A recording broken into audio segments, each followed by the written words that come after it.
Hello. Can you hear me? Carrie, can Oh, hold on. I'm trying to get my video to come on. There you Hi. go. We've had some technical challenges, I guess. That's okay. That's okay. How are you doing today? Good. It's a crazy day. It's actually noon here in Hawaii, so Thank you so much for joining me. We are recording, and today we have the special guest, Miss Cari Verde. She is a award-winning top clinical nutritionist. Thank you so much to be on Sharon King Worldwide. I am Sharon May King, and it's an honor to have you on my show. Thank you so much. Please explain to the audience who you are. thank you so much for having me. I appreciate it.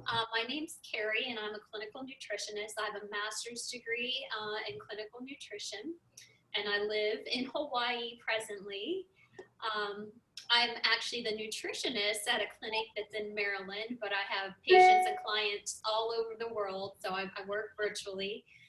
That's the great thing about technology today, especially in the world that we live in. But I work with patients as far as weight loss, chronic health conditions, therapeutic conditions, lifestyle changes. I look at blood chemistry and lab reports, and I do lab reviews, recommend supplements and exercise programs, intervention, preventative programs, you name it, really. Oh, wow, that is so phenomenal. Now, Cari, can you please explain to me and the audience what does your title MS, CNS, and LDN stand for? Okay, MS is the Master's of Science in Clinical Nutrition. It's from New York Chiropractic College. CNS is Certified Nutrition Specialist. It's kind of the gold standard in nutrition. It's a certification, and that's what nutritionists have to have in order to be licensed in certain states. It requires a master's degree or above. And then LDN is Licensed Dietitian Nutritionist. Very good. So you're licensed in more than one state. I can work in multiple states. Presently, I'm licensed in Maryland. In Hawaii, it's a little bit different. I can work in Hawaii without being licensed. So each state has its own little, I guess, hang-ups and differences. Oh, that is so nice. I love Maryland. I haven't been back there in a while for Crab Fest, but I love Maryland. I Love spent the Maryland. entire month of August there. That is so nice. So with everything else going on right now, what advice would you give women and men as far as the eating? Because there's so much going on and we spend so many times at home working and school with the kids, and we're not taking care of ourselves like we normally would exercise. Yes, it's challenging. And I know from personal experience, coming back from traveling, Hawaii institutes a mandatory 2-week quarantine. So I recently came off the 2-week quarantine of not being able to leave my house. And that was, it was hard. We're on our second lockdown. You know, the first lockdown was one thing, but the second lockdown, in addition to the 2-week quarantine, was challenging. So I completely understand. First of all, I like to implement what I call a systems biology approach, looking at the body as a whole, not a series of parts or individual functions. A lot of times conventional medicine kind of looks at the separate parts. You know, you go to an endocrinologist for one thing, you go to a gastroenterologist for another thing. You know, we like to look at the body as a whole. Now, as far as eating and what we can do, first of all, I like to emphasize that it's super important to develop habits because we can't depend on willpower. Willpower is limited, and willpower will ultimately fail us. We only have so much. So I like to use the analogy of brushing your teeth. You know, you don't use willpower to brush your teeth. It's just something that you do. So we have to develop those exact same habits when it comes to what we eat and our lifestyle. You know, they say it takes 21 days to develop a habit. That's not necessarily the case. The average is actually 66 days. So they've done clinical research on this. Now, when you're at home, we have to consider also what triggers cause us to eat. Is it a biological trigger? And that means true hunger, you're actually hunger. Is it emotional trigger? Is it your state of mind? Is it social? Is it food that your family is eating in front of you? Or is it environmental? You walk by maybe a display and you get a whiff of whatever food is there. So identifying those triggers, that's key. The first thing I like to do, and this is a question to ask regardless of the trigger, but we have to know what the trigger is it real food? Is it something that your great-great-grandmother would have recognized? If you take a Lunchable, and you pack it for your child's lunch, would your great-great-grandmother have recognized the Lunchable? No, probably not. Chances are most things that are in a box or a package aren't real food, with the exception of single ingredient foods, and that would be rice, oatmeal, black beans, so forth. So for the food, could you have picked it, hunted it, plucked it? That has nothing to do with carbs, fat, or protein. So those are questions to ask. And then what form is the food in? For instance, an apple is real, but where do we cross the line? What about apple chips? What about dried fruit? Maybe not so much, because some apple chips could be cooked in oil, have sugar and preservatives. And it's a lot more likely that we're going to eat substantially more than one apple if we have a bag of apple chips in front of us. So sticking with the whole food. And then we go into processing. Again, thinking that we know what whole food is. Processed food is going to have a greater spike on your blood sugar, no matter what it is. You have an almond, and then you have almond flour. Even almond flour is going to affect your blood sugar more, and that's going to cause insulin to rise. Now, I'm not so much concerned with almond flour. I like to use the example of oatmeal. Oatmeal can be healthy, and it can be not so healthy. It starts out as groats, which are the actual whole oats. And then we progress to steel cut oats, where the groats are chopped into pieces. And then the steel cut oats could be pressed flat and rolled into rolled oats, basically. And then the rolled oats get chopped and become quick oats with a faster cooking time. And then there's instant oats at the bottom of the spectrum. By the time we get to the instant oats, they've been partially cooked and dehydrated, and that's just a blood sugar roller coaster. A lot of times people will eat their instant packets of oatmeal for breakfast. It skyrockets blood sugar, skyrockets insulin. Insulin is the fat storage hormone. So our goal is to keep insulin as low as possible, because we don't want to pack on those extra pounds. With that being said, it's okay to have oatmeal for breakfast, but I always recommend adding some protein to it. Add some chia seeds, some almond butter, some hard-boiled eggs, whatever your favorite is. So based on the diet, real food. That is, you know what, that is so amazing. I'm so glad that you broke it down like that, because we need to know the different kind of food we are consuming in our bodies. And especially with us not exercising, not going to the park, not riding our bicycles, not doing all the things that we would normally do, it's really frightening and could be damaging to our system. It definitely can. I mean, and those foods, not only do they impact our waistline, they impact our brain, they impact inflammatory markers, cardiovascular markers. There are so many facets involved with eating the wrong foods. Something else I like to look at, it's called the 5 W's. I'm an Army veteran. I was an Army officer, and in the military, we talk about the 5 W's of a mission, and that's who, what, why, where, and when, and then sometimes how. So an easy thing to remember when you consider the 5 W's is, who are you eating for? Hopefully it's you and not your family or friends that you're out to eat with. A lot of people are concerned that they're going to hurt someone's feelings by not eating something that was prepared for them, and they don't want to be abnormal. But then if you think about it, 65% of the population today is either overweight or obese. You don't want to be normal. So that's what I tell my clients and patients. You don't want to be normal. You know what? I'm so glad you mentioned that, because I think a lot of times we eat because of stress. We eat because of depression. We eat because the food is there. Yes. We eat because it's available. Yes. We eat and eat. We sit in front of the television. We eat. we get lonely, we eat.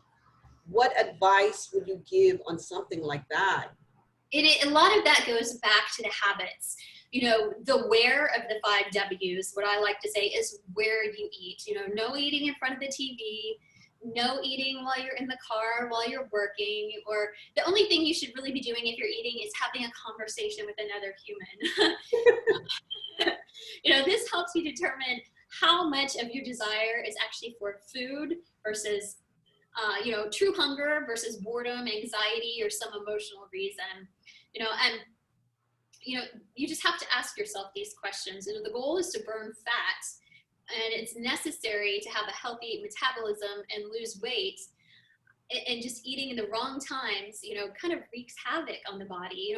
Constant snacking, eating every 2 to 3 hours is something we were taught in the 90s. You remember the mini meals, how they said eat your 5 mini meals a day, and that was thought to increase your metabolism. There's really no scientific evidence for that. As the story has it, a Wall Street executive changed what he ate, and he ate all these mini meals, and he wrote a book about it, and then it became very popular. And then the protein shake industry jumped on top of it, and then it became very popular. Now bodybuilders and fitness competitors have a little bit of a different situation, but for most of us, when we're eating every 2 to 3 hours, again, we're constantly spiking that insulin, which is a bad thing, and it inhibits something called the motor migration complex. It's an electromechanical wave that sweeps through the intestines every 3 hours or so, only when the stomach is empty. It's kind of like internal housekeeping. And when this doesn't happen, overgrowth of the wrong bacteria can occur, and it can cause impairment with digestion and some other things that we don't want to happen. Then the other thing is nighttime eating.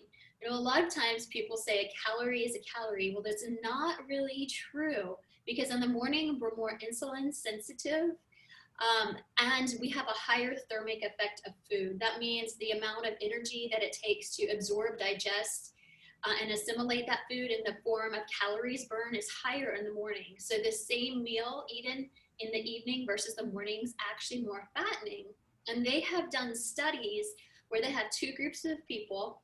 One group eats the bulk of their food the first half of the day. The second group eats the bulk of their food the second half of the day. Same food, same calories.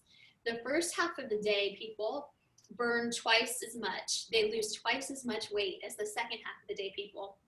Another study was on intermittent fasting, and they had the first group push back their breakfast by 90 minutes and push up their dinner by 90 minutes. And then the second group ate freely throughout the day. Again, the group with the compressed eating window lost twice as much weight. So yeah, there's a whole study on what we call chrononutrition, and it has to do with eating and food timing. So our circadian rhythm and our metabolism throughout the day is actually very different.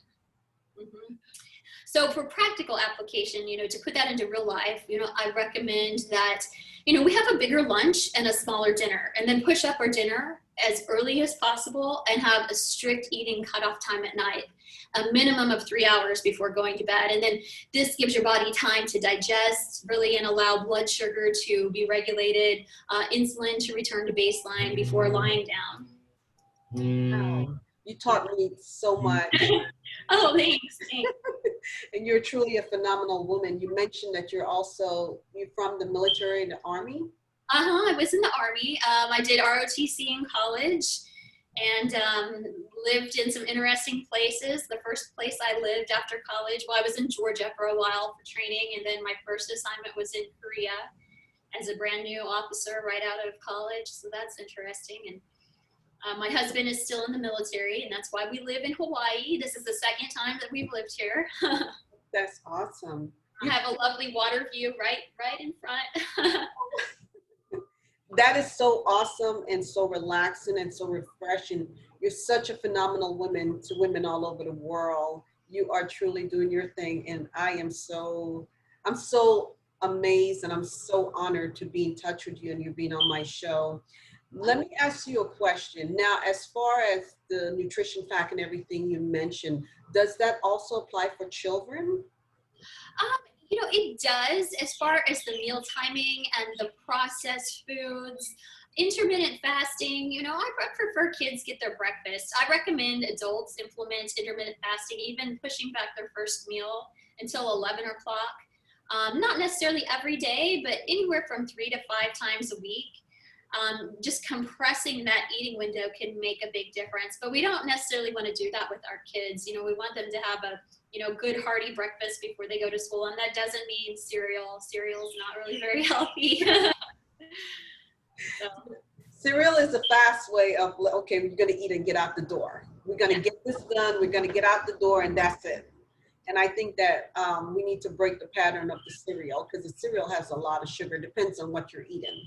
Exactly. And I'm definitely not against carbohydrates.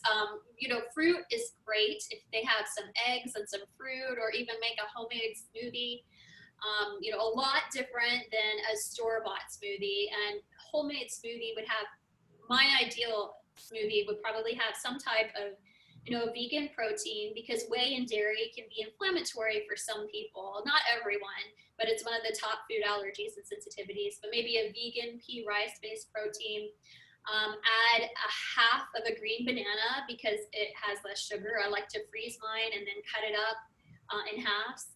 Maybe some berries to it, or instead of the green banana, add a half of an avocado. You don't taste it and it adds the creaminess. And, you know, kids, you can really kind of doctor it up. Kids like it. Add a scoop of almond butter to it. Mm-hmm. That's so amazing. You know, I do a lot of smoothies because my 7-year-old, he have extreme ADHD. So I watch exactly what he's eating and what I'm purchasing for him to eat. I try to stay a lot away from the red food, the red dye, and Yes. have a lot of fruits and vegetables. And the cereals, I'm still playing with the cereals because we go to the grocery store. That's why I prefer going grocery shopping by myself, because it's hard. The cereal aisle is like a candy shop for kids. And do you know there's strategic marketing behind that? They place certain items at the children's eye level on purpose, so the kids will pick that particular item. I was in the grocery store yesterday, and I literally took photos because I like to have different blogs about things on Instagram of all the cereal boxes, how it says it has added vitamins, all the vitamins you need, you know, lowers your cholesterol. You know, it's such an exaggeration.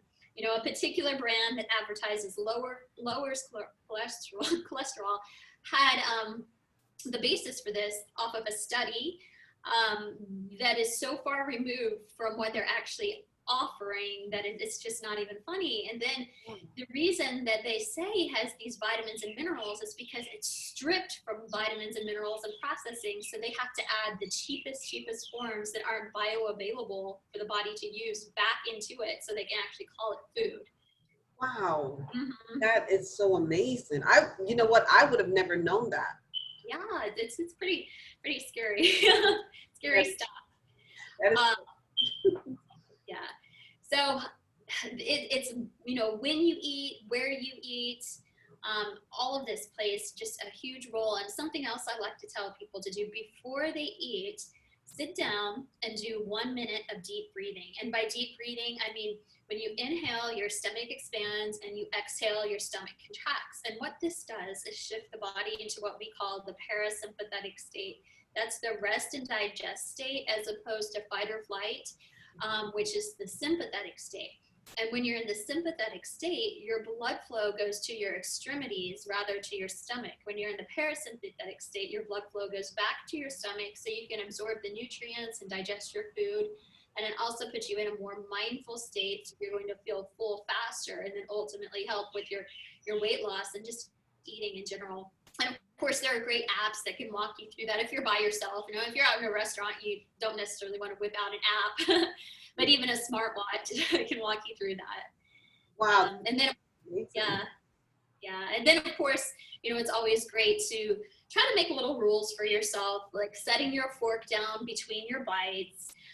The ideal amount of time to chew your food is 30 times for every bite. Now, that's really difficult to do. If you actually sit down and make it an effort to chew your food 30 times, I mean, you will absorb so much more as far as nutrients goes, because digestion and enzymes that break down the food actually start in your mouth and your saliva. even before it reaches your digestive system. So a lot of what we're eating, we're not assimilating and absorbing properly. Wow. Mm-hmm. I will be honest with you. I'm not eating it properly. I'm not. I'm really not. And you're explaining this to me. There's so many things that I need to change in what I'm doing. So many things. Yes, yes. And then of course, the good rule of thumb is to stop when you're 80% full. When you're an adult, your mom can't tell you that you have to clean your plate anymore. And we're taught this as children, and it makes sense not to waste food. But given a lot of what we eat today, it's not necessarily the smartest idea. Cooking in bulk can help as well. I usually recommend if you have a Sunday afternoon, cook as much food as you possibly can. Cook your vegetables, your meat, and then throughout the week, you can incorporate it into recipes, or you can just eat simply. And that way it's already cooked. You don't want to waste your food. So there's not a lot of thought in preparing it. So it really sets you up for success kind of in that way. Wow, that's a very smart way of doing it. You're absolutely right. And that I will try. And along with other things you have said, I know you're in very good shape. What advice would you give women on a daily routine to do? You look great. Oh, thank you so much. Well, I used to be a fanatic about going to the gym, but it's been a very long time since I've been to the gym because all the gyms here are closed. I do a lot of yoga as well. Hot yoga, the 105-degree yoga is my favorite. But I have some dumbbells here at home. So usually during the week, I'll go through each muscle group. Like one day I'll do chest and tris, the next day back and bis, one day shoulder and one day legs. I'll take my little dumbbells out in front of my house into the street, and I'll do walking lunges on my street. It's a dead end, so I look funny, but whatever. People can make fun of me. Sometimes I run. I try not to a lot because I used to be a long distance runner, and it's taken a toll on my knees, and I overran in the past. So I have a commercial elliptical at home. I'll usually do a little bit of cardio on the elliptical. I do a lot of live virtual and recorded online yoga. And then I'll also do a high intensity interval Pilates class. So I do a combination of things. So I recommend, now it's really hard to find dumbbells to buy. Everywhere is sold out of dumbbells. So if you can get some good resistant bands, I use those as well. And I took them while I was traveling. They can help, and you can find workouts online with resistant bands. And then the other thing is to have as much what I call NEAT as possible. NEAT is non-exercise activity thermogenesis. It's all of the activity and calories we burn that is not specific exercise and not what we just need our basal metabolic rate to keep us alive. So that's all of your extra movement during the day. So that's parking far from a building and walking. That's taking the stairs instead of an elevator. That's even if you're working from home, maybe elevating your desk. If you don't have an elevated type of desk, get a box and put your computer on top of the box and stand while you're working. They've done studies on that. And that can amount anywhere from 5 to 8 pounds a year in weight loss, just standing and working. It's such a little thing that we can do, but standing burns more calories than sitting. So they've even shown people that fidget a lot burn more calories. So if you were ever told not to fidget as a child, turns out fidgeting may not be so bad. Wow, that is so amazing. Thank you so much. Welcome. Where are you available on social media? What are your social media contacts? Where can people find you? Where can they go to your website at? Okay, I'm very active on social media. On Instagram, I'm under Cari, it's CARI _ Verde, VERDE. So that's 2 underscores. So CARI _ VERDE. And then my clinic's website is atlantismedcenter.com/nutrition. That is awesome. But the best way to just get in quick contact with me would be to send me a direct message on Instagram. And we are recording. So they'll be able to also replay and get the information they're needed to contact you. Your website is awesome. You're amazing. You're doing great. And I love everything you do when I contact you. Like, she's perfect. She's phenomenal. And you are so phenomenal to women and men. And, you know, a lot is going on as far as depression, anxiety, panic attack, insomnia. Would you like to give any advice for anything like that? First of all, sleep is so essential. It's just so essential to health and to keeping stress in check. You know, a lack of sleep really throws off your hormones, and then the body is going to try to hold on to fat stores. You know, it's a stressor to the body, and it causes an impact to the glucose metabolism. You know, there is a study that was published in the Journal of Obesity, and it indicated that overweight adults who regularly logged anywhere between 7 to 9 hours of sleep a night lost more weight than those who had 6 hours or less. So, you know, ideal sleeping tips would be to make your room as cool as possible. The perfect temperature, which is hard to achieve unless it's winter, is 65 degrees. The room should be absolutely black. Not even the light from you know, your alarm clock, and then avoiding blue lights and electronics before bed is important. It affects your melatonin production. Avoiding alcohol before bed is really important as well, because it does disrupt your sleep. Even though you feel drowsy initially and fall asleep faster, it impairs the circadian rhythm and the quality of your sleep. So sleep is huge. And then as far as just depression and anxiety, I would say having an accountability partner is so important. You know, the virtual world doesn't make up for real life people. You know, I have experienced that myself, but it's a lot of what we have right now. So connecting with someone, a group virtually, or just having that accountability partner is huge. Wow, thank you so much. That is truly amazing. And everything Cari's saying is so needed right now, especially with everything that is going on, the pandemic. You know, people have lost their job, people are just suffering, and a lot is going on. Um, any last words or last advice you would like to give anyone that is watching right now? On Friday at 7 p.m. Eastern, I'm actually going to be a part of a workshop, and it will be broadcast in person and virtually. I'll be taking part virtually since I'm in Hawaii, on optimal lab ranges.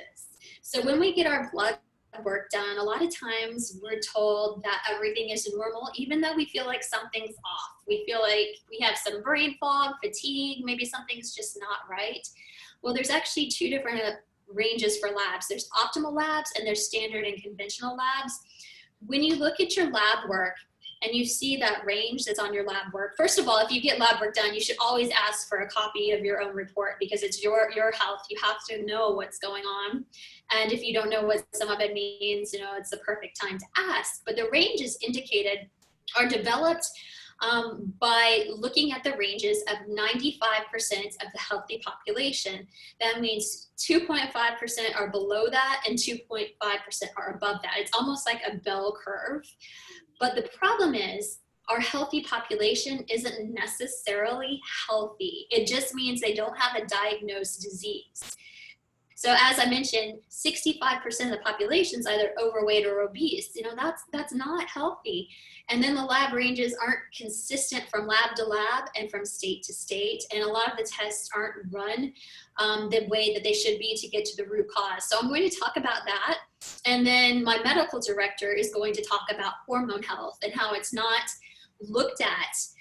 You know, it's looked at well, especially in the case of a female. You know, what we've found is medical literature is actually a little bit biased towards females. Up until the 1990s, they weren't even looking at females in drug trials. They were looking at males and just assuming that a female was a smaller version of a male. And even today, when they're doing clinical studies and research, the majority of the time they're using a male. If it's an animal research, like a rodent research, they're doing testing, they're using the male version, not the female version, and assuming the same applies to females. So females are very complex due to our hormonal systems. And even today, CPR, the dummies that they use, they're using a male version for CPR. So our hormones are huge, hormone health, and justice isn't being done when we're, taking that into account. Wow. I would have never thought about hormone health. Mm-hmm. That is very interesting. Yes, so we need to look at, everything, our estrogen, testosterone, free testosterone, DHEA, which is a precursor to different hormones. There's a lot of different hormones that aren't, taken into account. The way thyroid panels are run are not an accurate assessment of if someone has a thyroid condition. So there's a lot of, I guess, behind the scene things that, a functional approach takes into account that we don't see on a day-to-day basis. Wow, that's amazing. I sure will be logging on. I am so interested in my health even more. You have taught me a lot. You have a lot of viewers, and I'm quite sure they have been taught a lot just by you being on the show, and they could contact you on your website. They will be logging on to the session that you will be on. You'll be a panel. You mentioned you'll be a panel on there. Well, the Zoom information will be posted on my Instagram later this week. And then there'll be a live component in Maryland, and then there'll be a virtual component. So some of us will be attending virtually, and some will be attending there physically.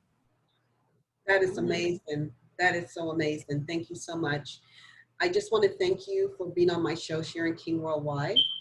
And, you're such a phenomenal woman. And I'm just so inspired by you. And I'm so And I am by you too. I'm amazed at your book that you've written. Thank you so much. Thank you so much. And phenomenal woman, that's what we attract. We're a mirror image of what we do. And I thank you. I'm not a medical doctor or anything like that, but you are so amazing. And I thank you so much. And I appreciate you and honor to be on my show. Thank you so much for being on my show. Thank you for having me. It's been a pleasure. You're welcome. Thank you so much, and have a great rest of your day. You too. Okay, bye-bye.